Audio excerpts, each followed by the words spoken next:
Para sa akin, ang Manila Bankers Life ay isa sa pinakamabuting paraan para maipakita natin ang pagmamahal sa ating pamilya, sa ating mga mahal sa buhay. Kasi hindi natin alam kung kailan darating ang hindi natin inaasahan. Pero nung dumating naman, yan ngang hindi mo inaasahang pangyayari sa buhay ng isang tao, kahit paano, ay maluluwagan yung dibdib mo na at least hindi ka baon sa utang, di ba? Wala kang iniisip na, oh, namatay na nga, baon pa ako sa utang, magbabayad pa ako, di ba?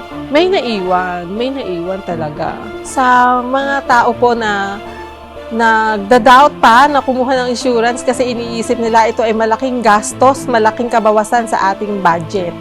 Oo, mahirap ang buhay ngayon, pero kung uunahin natin na isipin na mag-save tayo, magagawa natin yan.